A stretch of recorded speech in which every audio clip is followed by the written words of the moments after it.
what happened is, I was happily writing along, I'm going along as a fiction writer, and then I was asked to give the Massey lectures. I'm going to go ahead and stand up so they can hear me. Yeah. I was asked to give the Massey lectures at Harvard, 2012. And those are always nonfiction, and they're always made into a book. So I did write these lectures, and those lectures were very much about the self. It's been something that really I have been thinking about, kind of through my fiction for decades already. Although now that I was trying to write this book, I had to look at all these studies that had been done. Many of them, the studies were done after I started writing. So it's not like I read the studies and then wrote the books. It was the other way around. I wrote the books and then the studies came out. And then when I was done with that book, I realized that actually I was not done with that subject, which was about East-West differences in self. That book was very much about how they affected the novel.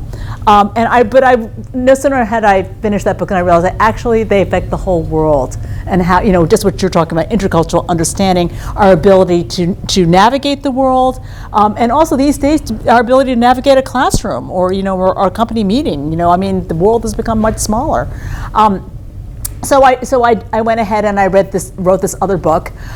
People have asked me, was it hard to write this book? And I will say yes. Like I think, so you're looking at somebody, I had really forgotten how to do footnotes, biblio. I didn't remember any of that stuff. And so the whole idea that you had to, tie every single thing down to the study it came from, it was a lot of work. That said, I'm very happy I wrote it.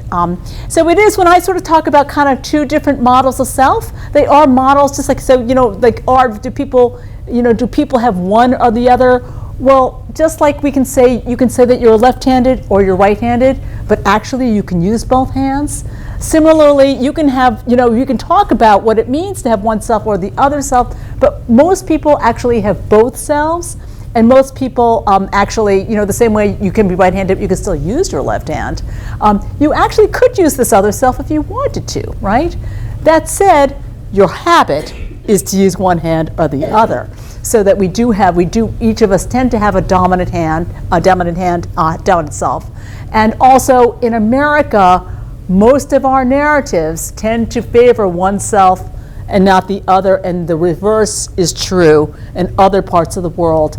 I did talk in my book of it being kind of a East-West split, but in truth of the matter is that it's really a split not between West and East, but really the West and the rest.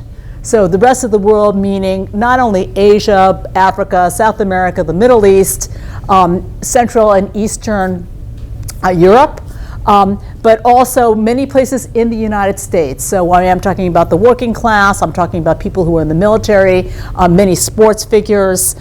So a very, very, very many people have a self that I describe as a flexi self. People have sort of said, well, why don't you use that old word collectivistic that we've heard so much, And the answer is, I don't use that word because that word has such negative overtones and connotations, and because we think we know what it means. And the reason I wrote my book is exactly because actually we don't know what it means. Like we think, oh, I know, they glom together. It means they're sheep, they can't do anything, independently. And then they meet somebody who's from that other culture and they're very independent. And they say things like, but I thought you were a robot. And there's nothing even slightly robotic about them. And so that's why I've tried to get away from that terminology and advance my own terminology, in which the two selves, I would say one self is a more individualistic self that's rather like an avocado. So it's a self that imagines that we have at the center of us a pit, and very importantly, that the pit is unique and sacred. So this is not just like any old pit, right? It is a pit because really it's an interjected divinity, right? So, but this pit, because it is unique and sacred, we must privilege it at all times. So its free expression is really important to us. Its boundaries is really important to us. It's, discovering what's in it is really important to us. And I think that, so much so that in America, some people are kind of burdened. Like, maybe you don't really feel so unique. Like, why is your uniqueness the most important thing about you? Interestingly, I was just talking to a woman the other night who said, that she had done all this work, like setting up, a Planned Parenthood type clinic, and it had been incredible amount of work. It was really serving the community. She felt really happy about it. And then when she was interviewed about it, the first question was, what's unique about your clinic? And she just sort of stopped. And she said the whole interview fell apart. She didn't know what to answer, but I think foundationally she came up and she said, why was that the important thing? I'm like, I have like saved all these women's lives have been transformed by this clinic. Why must my clinic be unique?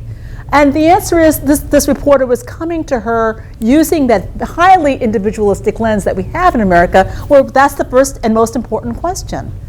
But as that story suggests, actually, in many parts of the world and in many arenas, maybe that's not the most important question.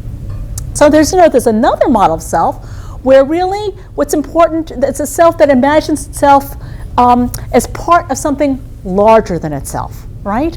So, and that means that, so you were imagining, well, how is this going to work? It's not about self-expression. It's about serving something. It's about serving women.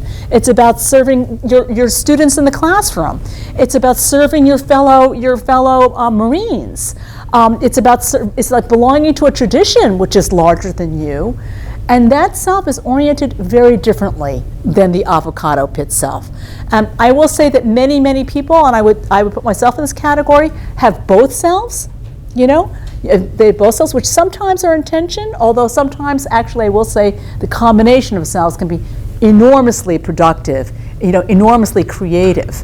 And so if you ask me why I wrote my book, it is because I realized that we don't have the vocabulary to talk about it. I realize that there's so many people, and a lot of women. I see women, especially nodding their heads. I will say there is a gender component to this too, but there's so many people who actually feel a kind of discomfort with this very, very dominant narrative that we have in America.